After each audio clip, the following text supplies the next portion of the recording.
আলহামদুলিল্লাহ আজকে ফাইনালি হাকিম cattle farm থেকে আমাদের সবার প্রিয় তানভীর ভাই এখান থেকে অনেক দিন ধরে তানভীর ভাইয়ের সঙ্গে আসি খামারে, কিন্তু গরু নেওয়া হয় না। আজকে ফাইনালি দুইটা গরু নিলাম, দুইটাই মাশাল্লাহ দিলে বেস্ট। একটা হচ্ছে ব্ল্যাক, একদম পিওর ব্ল্যাক শাহিওয়াল। অনেকদিন ধরে হচ্ছে এরকম একটা ব্ল্যাক খুঁজতেছিলাম, একদম মনের মতন পাইছি আলহামদুলিল্লাহ, থ্যাঙ্কস টু তানভীর ভাই। আর এটার কথা একটু বলি, এটা ভাইয়ের খামারে হচ্ছে আমি 5-6 মাস আগে মনে দেখে গেছিলাম এই লাল গরুটা, তখন আরও বাচ্চা ছিল।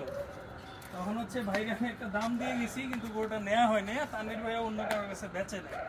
তো আজকে হচ্ছে আমি এই গরুটা নিয়ে গেলাম। তো এটাকেই বলে রিজিক, এটাকেই বলে হচ্ছে কিসমত। এই গরুটা আমার ঘরে যাবে এই কারণে। আচ্ছা, রিজিক কিসমত সবই ঠিক আছে, উসিলাটা কারা ছিল? উসিলাটা কে ছিল?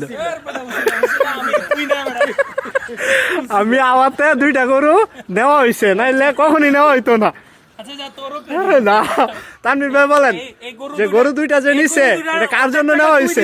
আচ্ছা, আপনার ক্রেডিট আছে এখন, তার কথা এই কারণে আমার থেকে আপনার দেওয়া লাগবে। আলহামদুলিল্লাহ, যাক আমি খুবই সন্তুষ্ট। আলহামদুলিল্লাহ, খুব ভালো হয়েছে আর খুবই ভালো লাগছে। একটা আইকনিক ব্ল্যাক দিতে পারলাম, এটা আসলে